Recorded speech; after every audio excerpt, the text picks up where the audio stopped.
Hello everybody, welcome to the third birthday celebration of the CB&Q in Wyoming. I'm Mark Pruitt.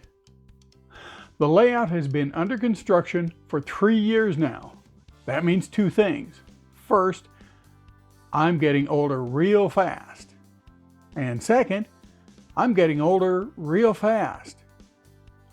Wait a minute, did I just repeat myself? Boy, I think I must be getting old. Let's start this recap with a look at the first 2 years of the layout. On June 25th, 2020, with major basement finishing of the train room now complete, construction of the new layout began. Here's that first step.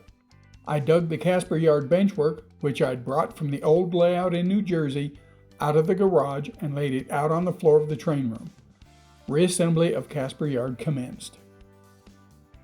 By June 25th of 2021, Casper Yard was mostly functional, with changes I made to it for the new location nearly complete. Ballasting of the yard was about half finished. The C&W line above Casper, which would have been very difficult to construct once Casper was moved back against the wall, was complete and scenic all the way around the far corner. That was the end of the first year of the new layout. The second year saw completion of the remaining trackage in Casper, positioning of Casper in its permanent location in the corner, and extension of the mainline west out of Casper.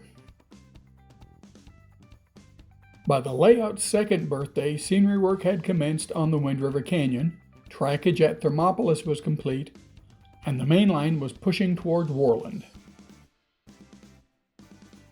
On the C&W, the line was completed all the way to Hudson and the Riverton trackage was in place. And on June 25th of 2022, the second birthday of the layout, I held the first full operating session.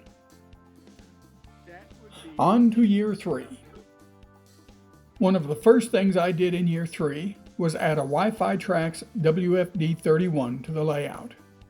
This provided very robust wireless train control, integrating seamlessly with my NCE DCC system. In early July of 2022, I got started on basic scenery for the area just west of Casper towards the Wind River Canyon.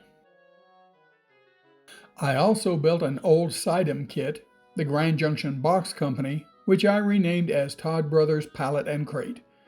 Initially, I placed it in Thermopolis, but later moved it to Casper. After finishing that kit, I went back to the area just west of Casper to begin adding prairie grasses and such to the area.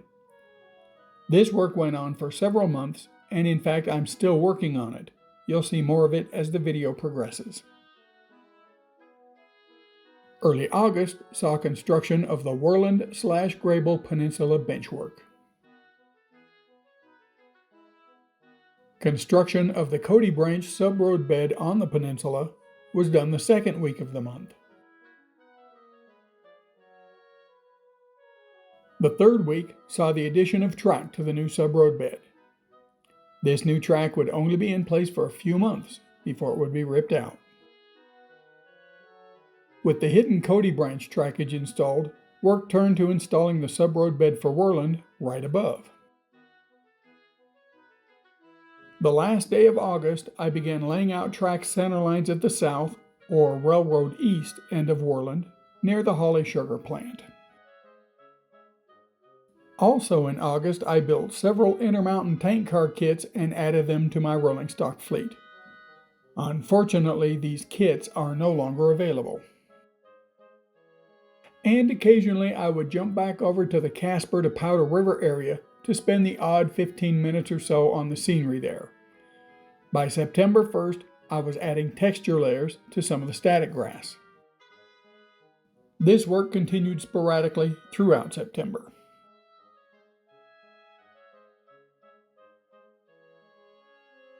Most of September was consumed with constructing Worland. First came the main line from Thermopolis. Then came wiring.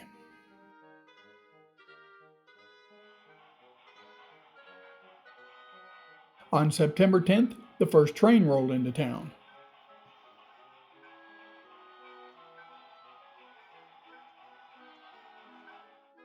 The town's sidings and industrial spurs were next.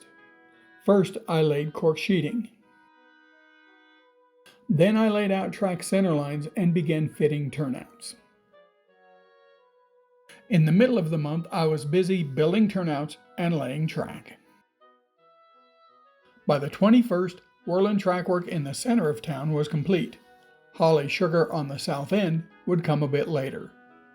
On the 22nd, all the whirling downtown tracks were wired. October was a month of many different projects, both large and small. The largest was construction of the Holly sugar tracks. Here, benchwork supports for the plant are being installed. After a few days' work, the plant base was installed, a combination of foam and plywood. Track work was installed, wired, and tested by the 19th. I was on a bit of a schedule at this point. I had an operating session planned for the 25th and wanted Holly sugar functional by then. This was to be my first open operating session. The earlier ones had been select people I knew, so I wanted to have a few conveniences and amenities on the layout. I created and installed town and scenic feature labels around the layout. I also installed throttle pockets and cup holders at strategic points. The last task, aside from cleaning the train room and prepping the train lists, that is, was to add fencing to tracks where the trains might be easily bumped and knocked to the floor. So we can depart now. Yes. All right. At about 1 p.m. on October 25th, the layout came to life again. Half a dozen or so folks came over from the local club, along with Dave from Basin, to operate the railroad. All in all, it went very well. With the operating session behind me, I commenced heavy construction on the layout again.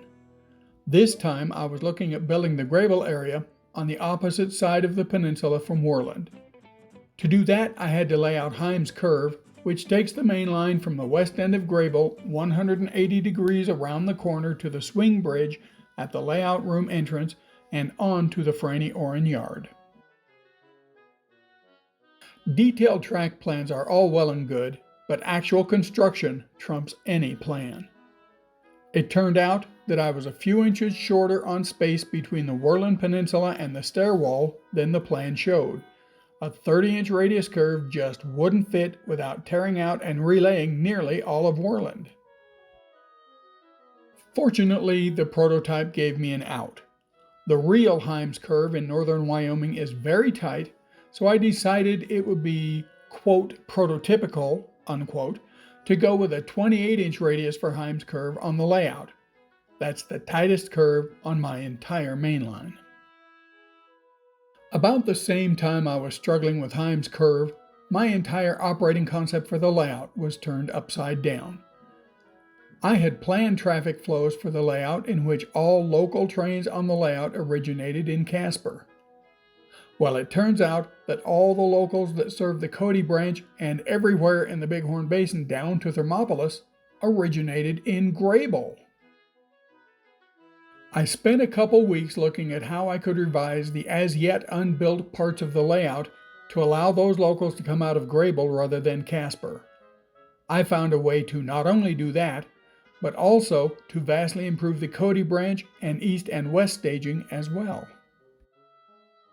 I moved Grable from its location opposite Worland over to the stair wall and combined it with Oren Franny and added the town of Basin opposite Worland. This put Himes Curve south of Grable instead of north, but hey, you can't have everything. While I was revising the track plan, I also decided to add a 1.5 turn helix at the end of the Worland Peninsula and move Powell underneath Worland.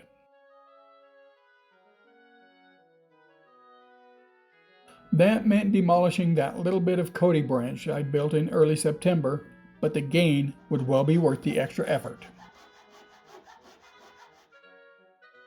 In late November, I began rebuilding the Cody branch. I was able to reuse the long straight section, so all I lost in the realignment was a couple of curve sections.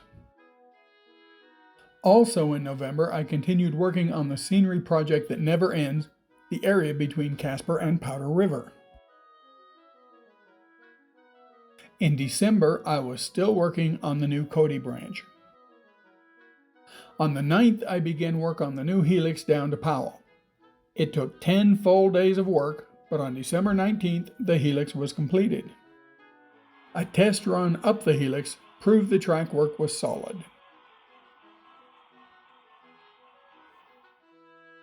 During the last days of 2022, I was installing sub-roadbed and roadbed in basin. That closed out the year. The first few days of 2023 involved starting track work in basin. On January 4th, the first train rolled onto the new mainline there.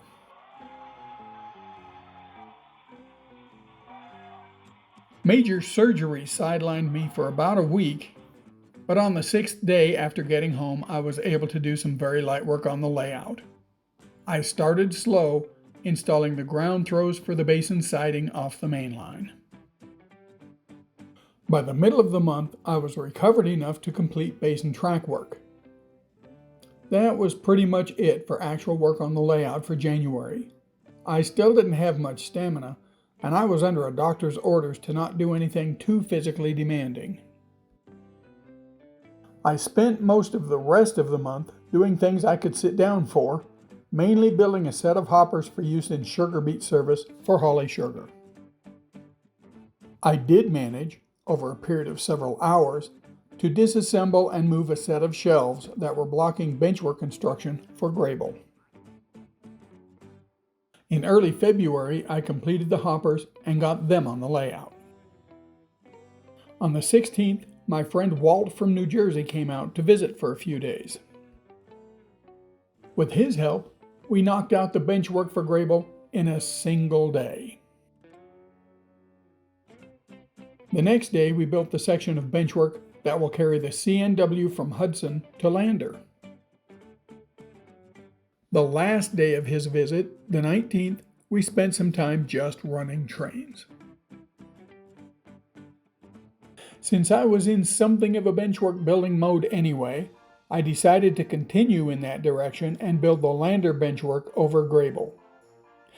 About the same amount of work as Walt and I had accomplished in one day took me almost 6 days to do by myself, but by the 26th, the Lander benchwork was complete. In early February, I took the first steps towards scratch building the Powder River stock pens by cutting some scale strip wood for the project. Late that month, I stained the strip wood and began building the corrals themselves. This project would go on for several months. Here's how the pens looked as of the 1st of March, and here they are on the 6th. I'm nothing if not slow with these kinds of projects. By the 19th, I was at this point on the pens. I had decided to mount them on foam core board and install the entire thing into the layout at once. Here they're set into place just to get a feel for the overall scene. I had received a 3D resin printer in late November of 2022 as an early Christmas present. Finally, in mid-February, after many failed tries, I figured out what I was doing, more or less, and began having some success with my prints. Here's a few sets of oil drill pipes I designed and printed out.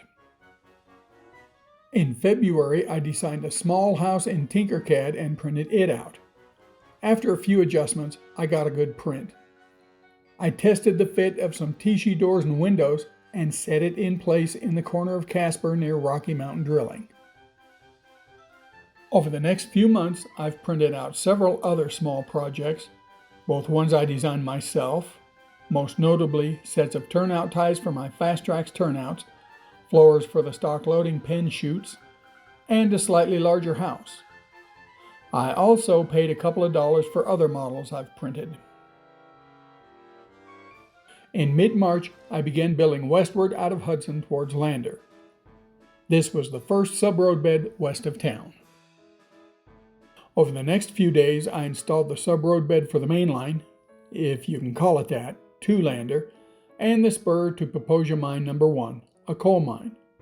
The mine spur was a recent addition to the track plan. Following that came track towards Lander. I still needed to build a turnout off the Hudson siding for the mine, so the mine spur would wait a bit longer. On March 21st, I began preparations to extend the skyboards through both Lander and Grable. Walt and I had unwrapped and installed the skyboard that had been rolled up at the west end of Hudson for the past couple of years, when we added the benchwork section between Hudson and Lander, and I decided to just complete all the skyboard west of Hudson. First, I added the framing 1x2s for the Lander skyboard. Then I cut the styrene skyboards themselves and mounted them. While I was doing skyboards anyway, I spent a couple more days and added the ones that run all the way around from Douglas to Grable. On the 28th of March, I painted them. That goofball from Basin that ruined my railroad. On the 24th of March, Dave came down from Basin for the day, and we revised some of the track at Casper Yard, eliminating the drill track and making it possible to move cuts of reefers directly from the main line to the icing tracks without zigzagging back and forth to get there. The old drill track became the new caboose track, right behind the train in this shot, and the team track was moved from the Rocky Mountain drilling spur to the old caboose track. In early April, I built and installed the Code 55 turnout at the end of the Hudson siding. Trains would no longer have to push cars all the way from Riverton to Hudson. A few days later, I finished the Poposia Mine spur. Also in early April, I laid out the approximate locations for the fence to go around Rocky Mountain drilling.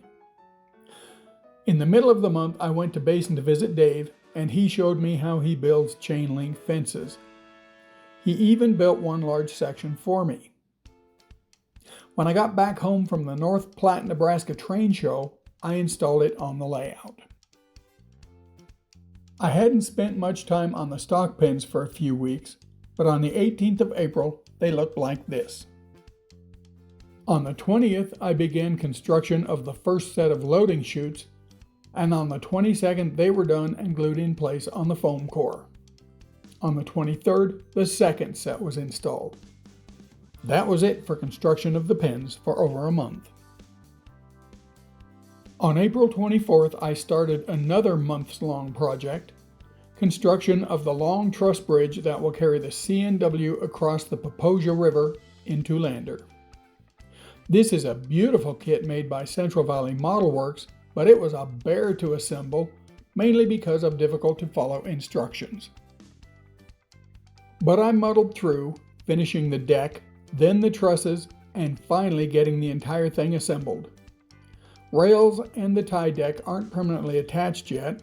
That will happen when the bridge is installed. The last step for now, painting, was done on May 24th. The biggest project of the last few months has been construction of the swing gate across the layout room entrance. I started that in early May with construction of the lower support frame. I wanted the gate to be rock solid, so except for the supporting benchwork, the structural elements are all built out of red oak 1x3s. I built a very robust fixed hinge support plate, then attached the hinges and the swing plate that carries the entire gate. By the 11th of May, I had the structural frame finished. That same day, I installed the sub-road bed on the gate. It extended unbroken onto the fixed Grable benchwork at this point. That ensured that the sub-road bed would be even across the swing joint. It would be cut later. On the 12th, I cut the sub-road bed, but to my great chagrin, I cut it wrong. I had to hack out a wide piece to get the gate open. I was pissed at myself, to say the least. I was afraid I would have to remove the entire sub-road bed and cut a whole new piece, but the next day I discovered I could just scab on a repair strip. No $20 worth of plywood into the scrap bin. At this point, I added cork to the gate and laid out the track center lines. Before I could lay track across the swing gate into Grable, I needed to complete the Grable sub-road bed. That took a few days to cut and support at the correct elevation. The tracks you see in this shot are the yard throat from the old Orrin yard from the New Jersey layout. It makes a great start to the Orrin end of the new Grable yard. I spent a few more days laying cork sheets for the entire Grable yard. Doing that was very difficult at the engine terminal end, as I had to squeeze between the Grable and Lander benchwork to work at the back. So I disassembled the wide section of Lander benchwork and put it aside. Once Grable track work is mostly complete, I'll reassemble it. On May 25th, I fitted the Grable turntable.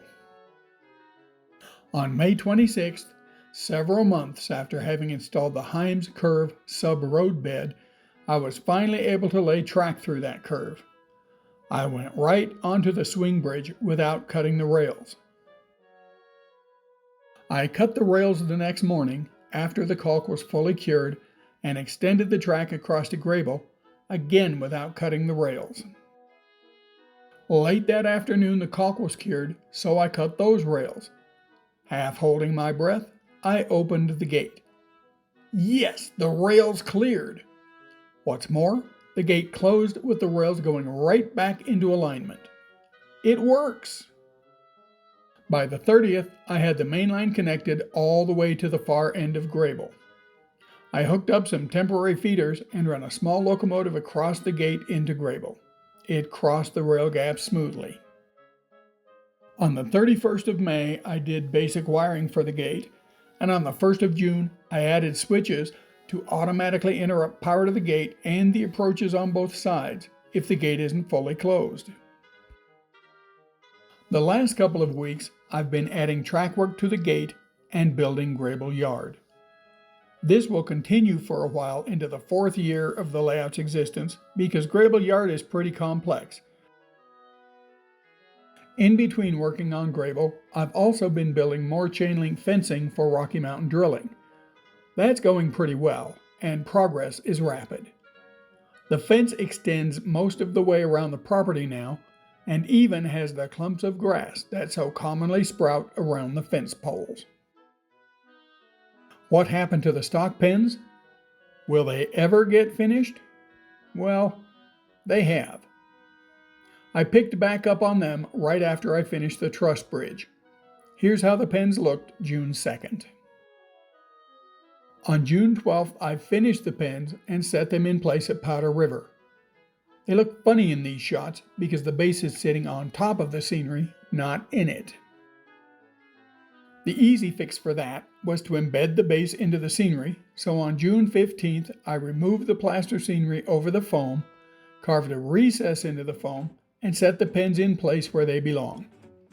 As time permits during this next year, I'll finish the ground in and around the pens. I hope it turns out well. We went from this on June 25th of 2022